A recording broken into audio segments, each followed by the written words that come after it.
Bonjour à tous. Aujourd'hui nous sommes le 22 avril et nous allons passer au repiquage des tomates. Alors voilà les semis qui ont été faits le 3 avril 2020 et nous sommes donc le 22 avril, donc 19 jours plus tard. On voit qu'ils ont bien poussé, c'est tout en lumière artificielle. Donc je vais en prendre un ici, un cœur de bœuf que je vais mettre tout près, et puis si on prend la loupe, on regarde, on voit vraiment ici distinctement des centaines de petits poils qui partent du bas du pied de la tomate. En fin de compte, tous ces poils, ce sont des racines.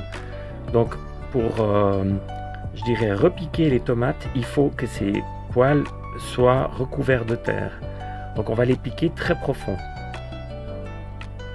Pour cela, j'ai des pots ici qui sont vraiment profonds, qui m'ont été donnés par Joël, mon beau-fils, qui sont vraiment parfaits pour repiquer les tomates.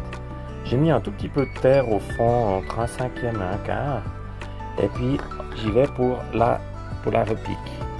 Donc à l'aide d'une tige de ce type là, je viens ici chercher le fond de ma tomate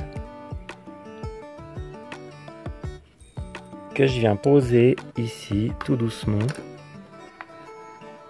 voilà, dans mon godet. Ensuite, cette opération, c'est l'opération donc le remplissage de terre. Donc avec 2 doigts, je la tiens et le reste, je la remplis.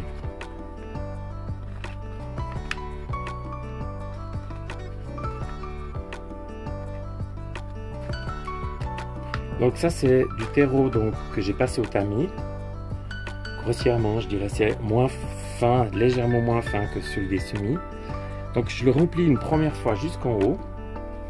Et puis avec les pouces, déjà j'essaie de le centrer comme il faut. Si je vois qu'il n'est pas tout à fait centré, je remets de la terre d'un côté. Puis avec les pouces, je tasse légèrement. Je remets un tout petit peu de terre. Donc la combine, c'est d'avoir toujours la terre qui est légèrement en dessous du niveau du pot pour qu'à l'arrosage, ça coule pas. Alors voilà le travail. Donc concernant ces pots aussi, j'ai eu une question qui est de savoir quand il faut arroser. Alors j'ai essayé toutes les techniques, hein. J'ai essayé la technique de toucher la terre pour voir si elle était humide. Donc cette technique, elle ne marche pas. Vous pouvez avoir du vent, ça a croûté juste en surface, mais dessous c'est encore bien humide. Donc le meilleur moyen, ça reste le poids. C'est soit vous le pesez quand votre terreau est sec et vous notez le poids sur le... Soit vous estimez à la main et puis vous sentez tout de suite s'il y a de l'eau ou pas. Voilà. Alors à bientôt sur ma chaîne. N'hésitez pas, abonnez-vous.